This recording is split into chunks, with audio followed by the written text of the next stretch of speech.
अमीर और गरीब बहन की रसोई। ओ माँ, आप सिर्फ हमें 100 रुपए ही देकर जा रही हो। क्यों, 100 रुपए तुझे सिर्फ दोपहर के खाने के हिसाब से कम लग रहे हैं? हम दोनों सिर्फ एक टाइम के लिए तेरी मौसी के घर जा रहे हैं क्योंकि उनकी तबीयत खराब है। शाम तक हम लौट आएंगे। वो तो सही है, लेकिन माँ सिर्फ 100 रुपए में हमारे खाने का इंतजाम नहीं हो पाएगा। तू तो ऐसे ही बोल रहा। सिया कहाँ है? सिया, सिया। संजय ने सिया को आवाजें देना शुरू कर दिया। अपने बाप की आवाज सुनकर सिया रसोई से निकल कर आई। जी बाबा। तू कहाँ थी? वो माँ, बाबा आप दोनों मौसी के घर जा रहे हो ना, तो इसीलिए मैं, रिया और मेरे लिए दोपहर का खाना बना रही थी। खाना? लेकिन बेटा घर में तो कुछ भी नहीं था। हाँ माँ, बस थोड़े से आलू पड़े हुए थे तो मैंने उन्हीं से आलू के पराठे बना लिए। इसे कहते हैं दिमाग। अरे कुछ सीख अपनी बहन से। क्या हुआ? कुछ नहीं, अब हम दोनों चलते हैं, तुम अपना और घर का ख्याल रखना। ऐसे बोलकर संजय और सीमा दोनों ही चले गए। अब घर में बस सिया और रिया ही थे। अरे रिया, तू फिर से इस मोबाइल में ही लग गई। तो मैं और क्या करूं? मुझे किचन में काम है, आकर मेरी मदद करवा दे। हाँ, मुझे किचन के काम पसंद नहीं है, आप ही कीजिए। अच्छा, अब कुछ ही दिनों बाद तेरी भी शादी होने वाली है, अपनी सास को भी तू यही जवाब देगी? सास से क्या बोलना है वो मैं तब देखूंगी। हाँ भैया, प्लीज मुझे डिस्टर्ब मत करो, मेरी बहुत इंटरेस्टिंग वीडियो चल रही है। ऐसे बोलकर सिया अपने मोबाइल में ही लगी रही।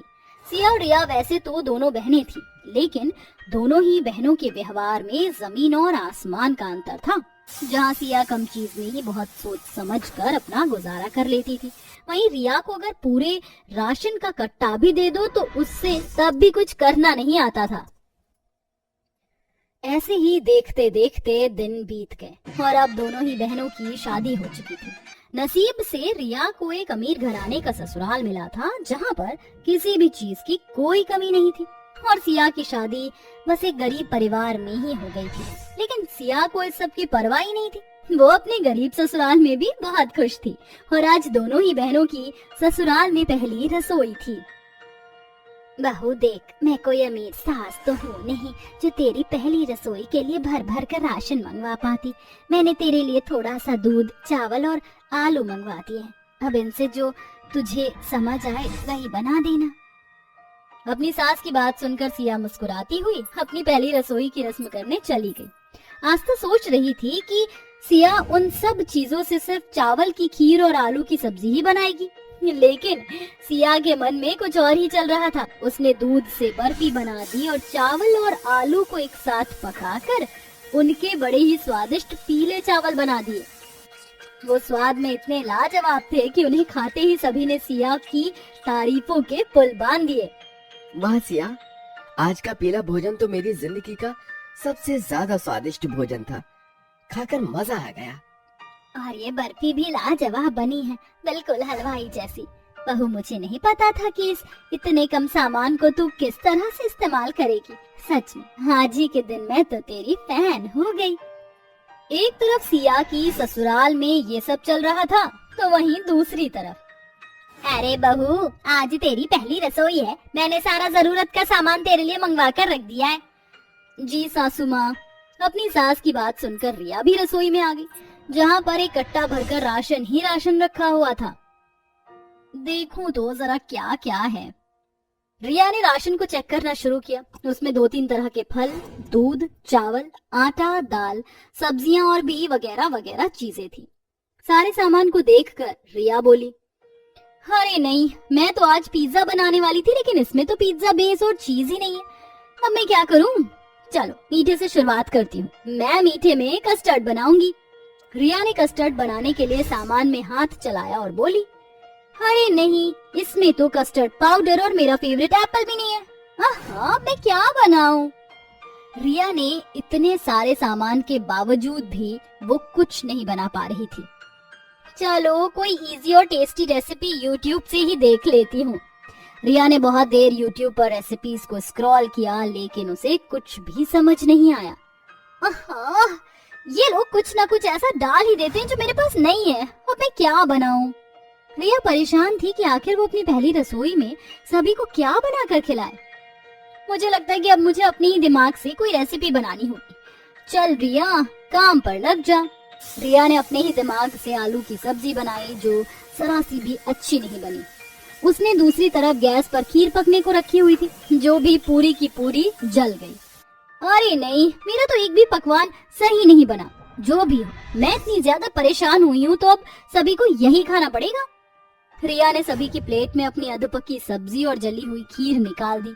रिया के बनाए पकवान देखकर ललिता बोली, ये क्या बनाया है तूने? तुझे तो मैंने कितना कुछ मंगवा कर दिया था, फिर भी।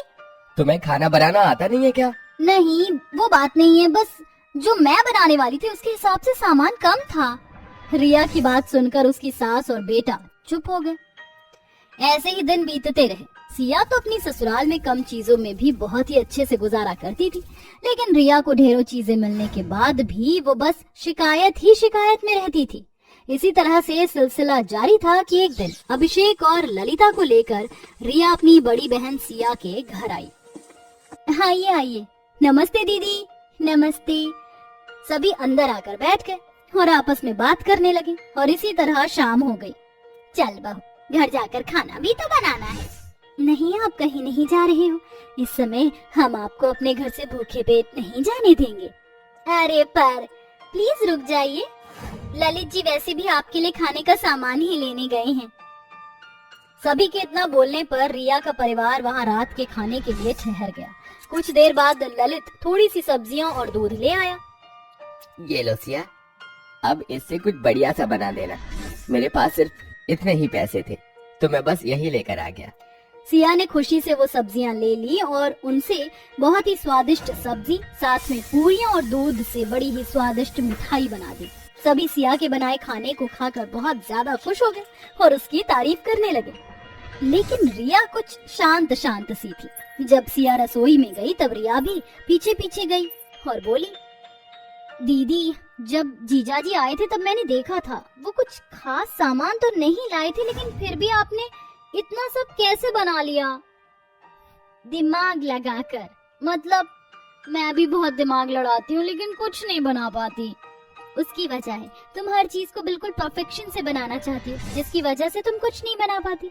तुम पैसा होने की वजह से हमेशा ही बस सामान की डिमांड रखती हो, लेकिन रिया खाना जब तुम अपना दिल दिमाग लड़ाकर बनाओगी ना तो बात कुछ और ही होगी। आगे से मेरा ये मंत्र याद रखना और फिर देखना मैजिक। शुक्रिया दीदी, आज आपने मुझे मेरी कमी समझा दी। ऐसे बोलकर रिया अपनी बहन के गले लग गई। उस दिन के बाद से रिया ने फिर कभी भी सामान वगैरह बेकार नहीं किया और अपनी क्रिएटिविटी से खाना बनाना शुरू किया।